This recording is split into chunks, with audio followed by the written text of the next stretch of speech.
this month is, of course, February 2021, and there have been a lot of things that I have been enjoying.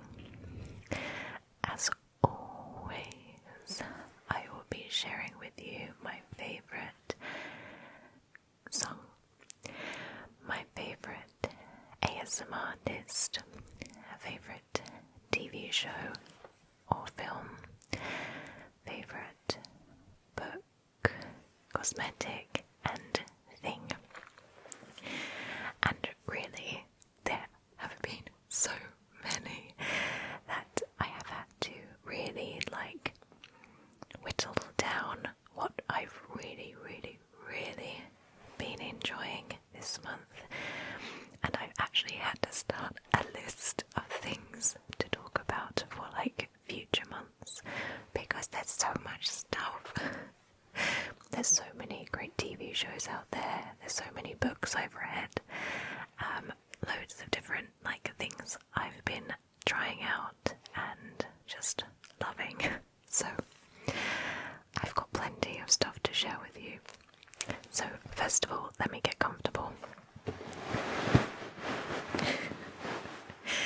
I'm sitting on this bean bag thing because my table is at this height where it's not low and it's not high. It's kind of in this weird in between, and you can't really crouch properly. I don't know. And I have to sit on this bean bag thing, but it actually makes a really nice sound. Listen.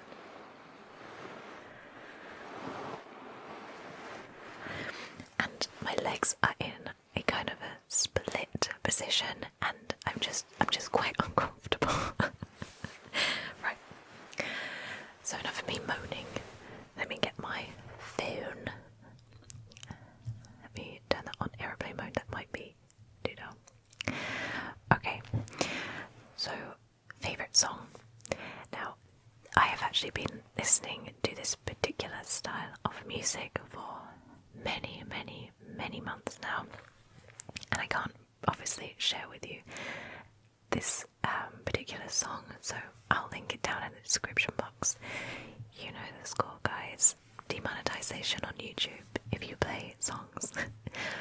But I can explain to you a little bit about what it is and why I like it so much. So it's a genre of music called bardcore. And it is basically medieval versions of popular songs like Billie Eilish, Nirvana, Cardi B. It basically takes the songs you know and love and turns them into folk hip-hop, but as if it was recorded back in the medieval century. And they are just so cool. They're done really well. And I don't know if you guys have ever heard of bardcore. It's so cool, and I actually listen to it when I'm cooking and feeling in the mood for medieval nostalgia, if that's even a term. So I'd really highly encourage you just to Google bardcore, and you'll be pleasantly surprised at what comes up. I think my favourite songs are Dolly Parton's 9 till 5 and Billie Eilish, Bad Guy. Those two I would recommend if you're kind of new to it. So that's my favourite song. So now we move on to my favourite ASM artist. Now, I have been loving this channel so much, to the point of obsession, and in a way it's not actually their content that they make themselves that I've been loving.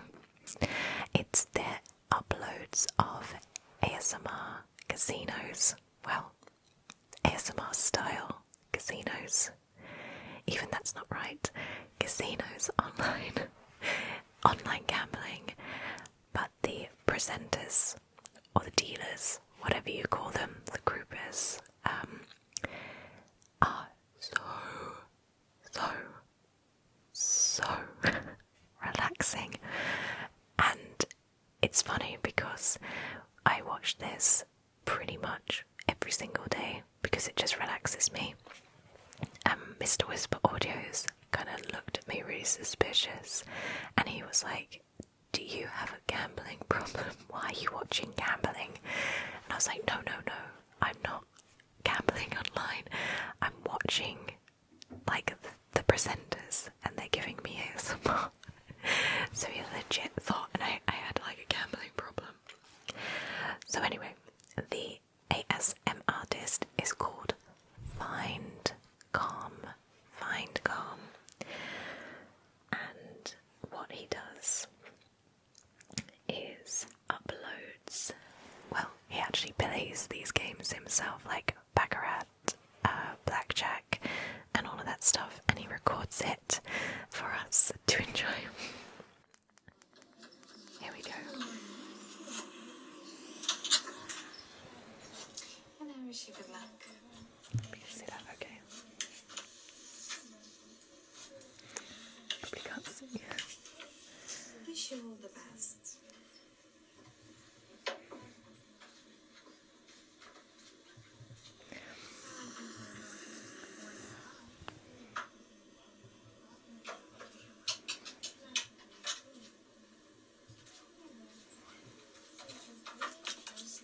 What could have worked there? 2 for bang, double drop. Good luck.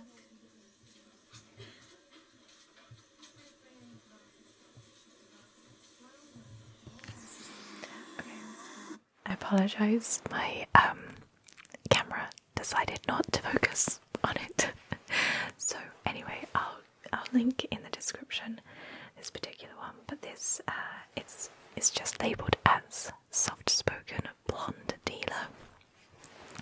And why I like it is that the dealers just talk to themselves, and their hand movements are so great. Like, it's all very robotic, and they've done it like a million times, so it's like a little bit lifeless, but I really love that so much.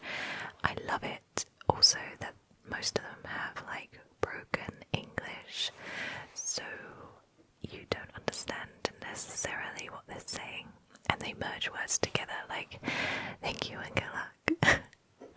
And it's really just, oh, I love it. I love it. So I would highly encourage you to check out Find Calm.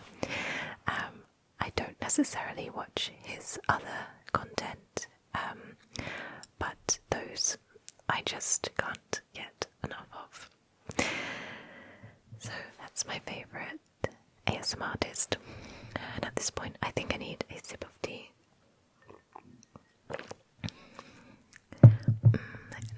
It's gone really cold now. It's been sitting there for about an hour. Alright, so TV show now. And I gave it away last month because I was talking about the Queen's Gambit, and I was watching it at that present time, but I didn't finish it. But I finished it now. So I absolutely loved the Queen's Gambit. I thought Anna Taylor-Joy was just, I mean, she can't do anything wrong, in my opinion. She's fabulous. And I just was totally sucked in to the story. For a person who doesn't play chess, but I do now, for a person who isn't a hardcore chess player, I found it to be really gripping. I thought it was going to be really boring, but I was just like, yeah, I'm totally into it. I'm feeling this. I want to know more about chess. And it wasn't just about chess, it was about her life and her relationships with people, her relationships with substance abuse, and loads of great things. I found it was very predictable, but in a pleasant way, in a way that your favourite superheroes are going to win in the end, despite the odds being against them. So, even though it was predictable, I thought it was actually nice, like, not predictable in an annoying way. I loved all of the production design. It had that slightly unrealistic kind of feel to it, like it was like romanticized, really slick and clean and nice. The characters were all great. I loved her adoptive mother. I thought she was just so great, and I loved her character transformation from like drunk to like really super involved in her adoptive daughter's life. My favourite character though, and I was really upset that they didn't utilise her more at the beginning, where in the home where she is like her best friend at the beginning, and I really loved her. Whenever she came on the screen, my face like lit up because she just was so natural. Her acting was just so believable, and her like one-liners she had just cracked me up. But I felt like they underused her. She kind of just showed up at the start and then showed up at the end, and I was like, you could have made her into a really prominent character. She was totally wasted, and I really wanted to see more. I loved it when she went to Russia at the end and played the Borgov, I think the guy's name was. I'm learning Russian at the moment, so that was really appreciated, even though I had no idea what they were saying. I'm just like totally like wrapped up in Russian culture at the moment, so I was like, yay, Russia. So yeah, overall, I love the Queen's Gambit, and my Mr. WhisperAudios actually encouraged me to start playing chess. He had like shown me how to play it like, it must have been like 5 years ago, maybe more.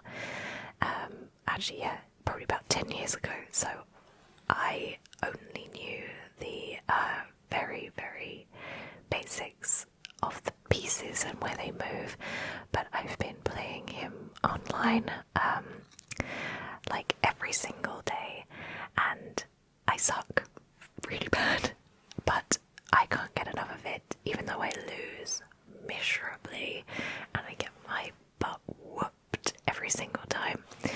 There's just something about it which is just very, very addictive. So I can see why a lot of people have picked up chess after watching the Queen's Gambit. I'm going to be moving on to my favourite thing. Now, it was actually going to be something else, but I actually have run out. So I can't show you that today. I'll show you that next month.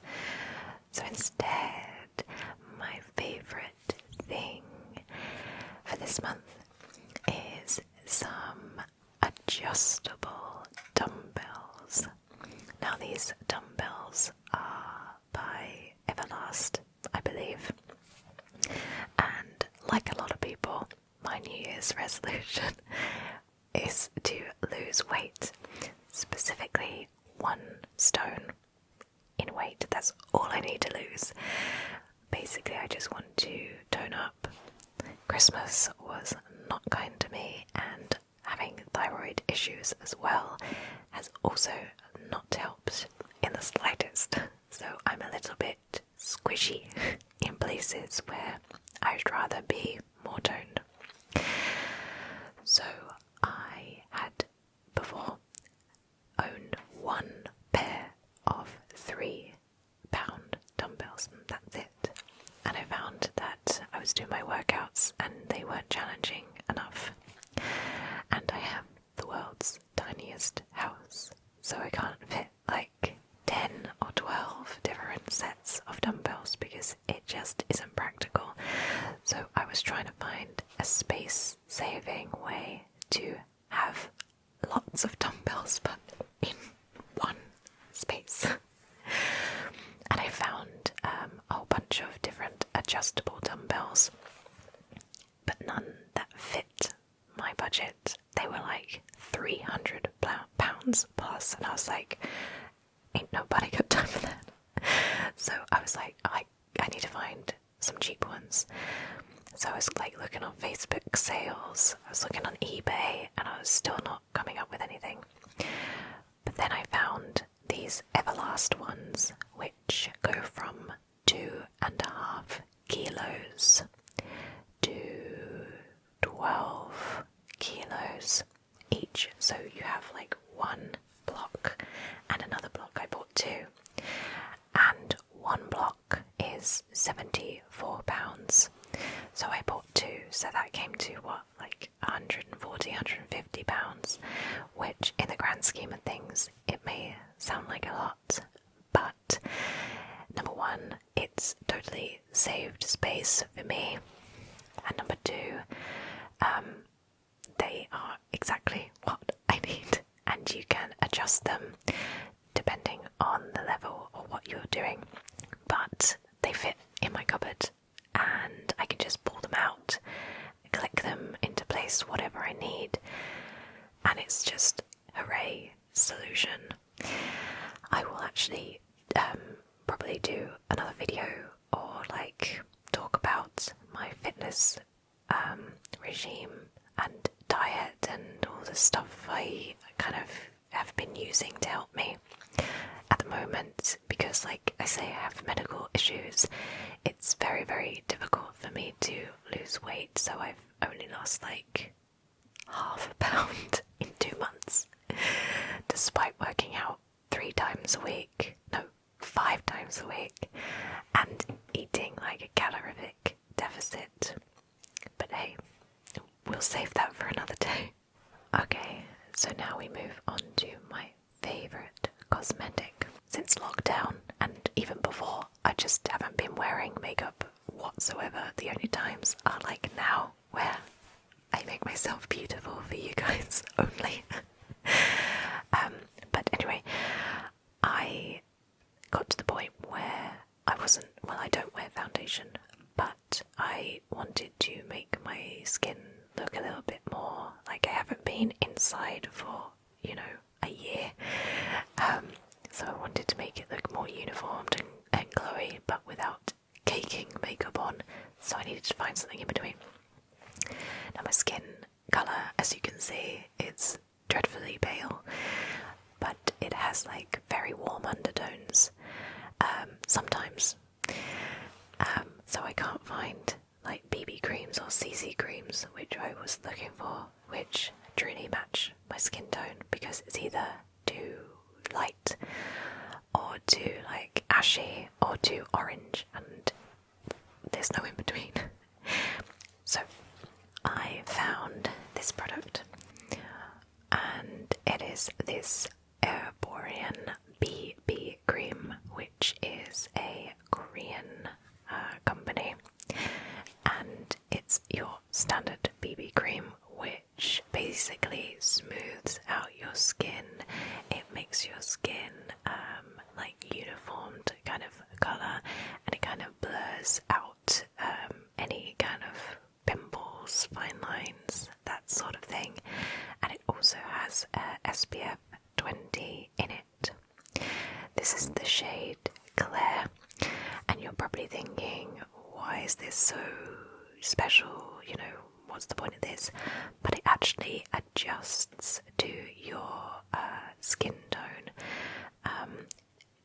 your undertones. So I only need like the smallest bit. Oh, Tibbles has decided to join us. Come on then.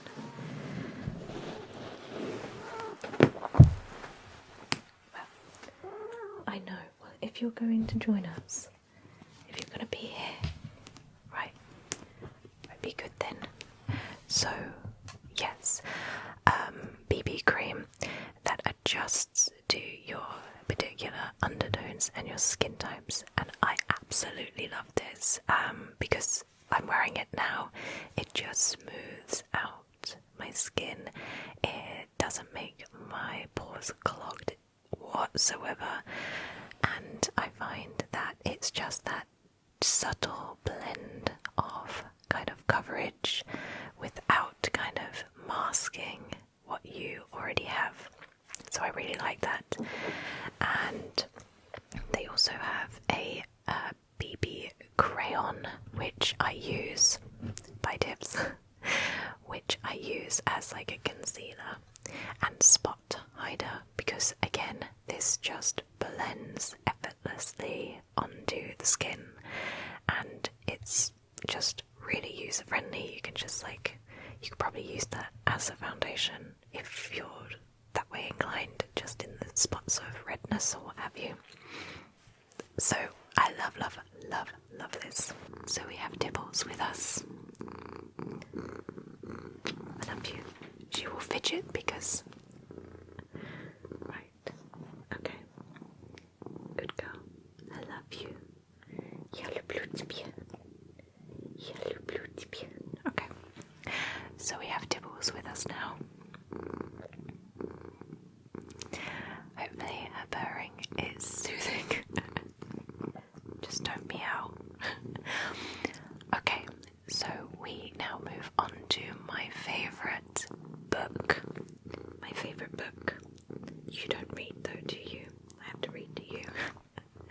So my favourite book this month is this book, which is The Starless Sea by Erin Morgenstern,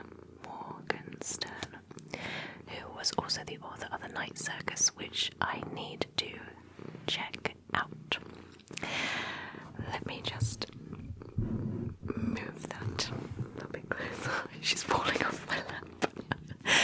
So, The Starless Sea.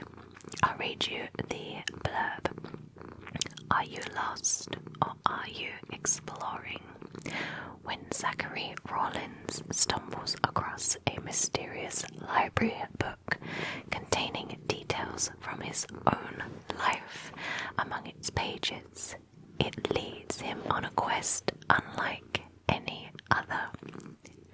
Following the clues inside, he is guided to a masquerade party, a dangerous secret club, and finally to a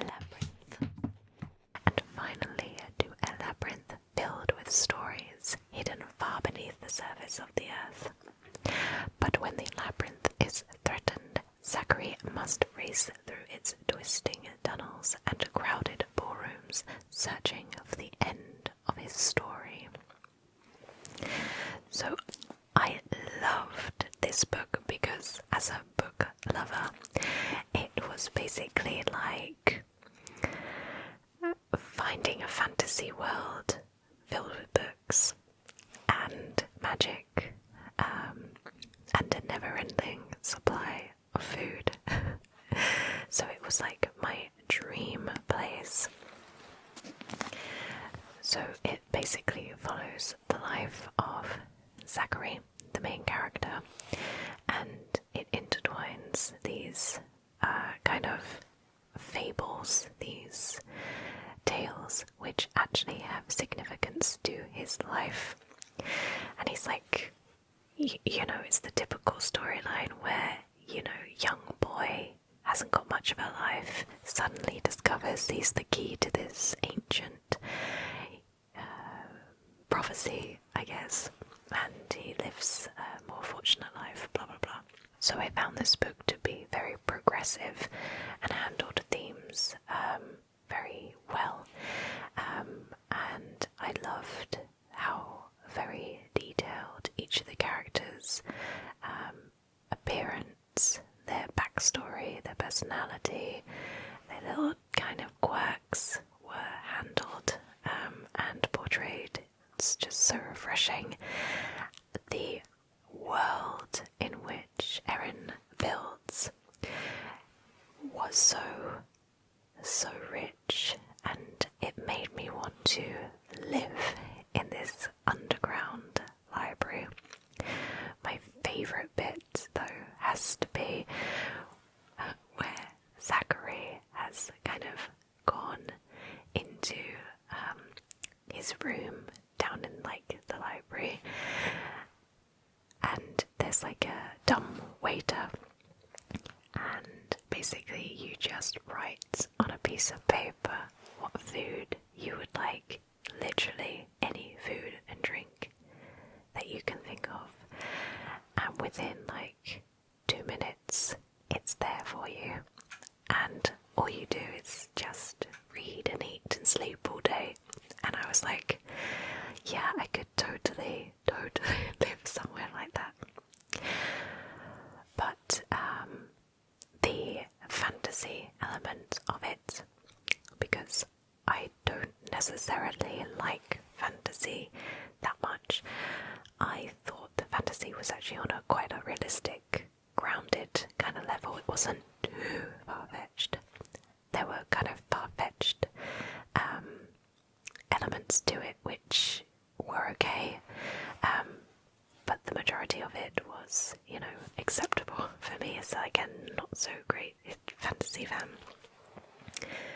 And again, like I say, all the imagery was really great, like the symbols and the meanings behind the kind of rich textured world in which the writer creates is just totally like you're transported there.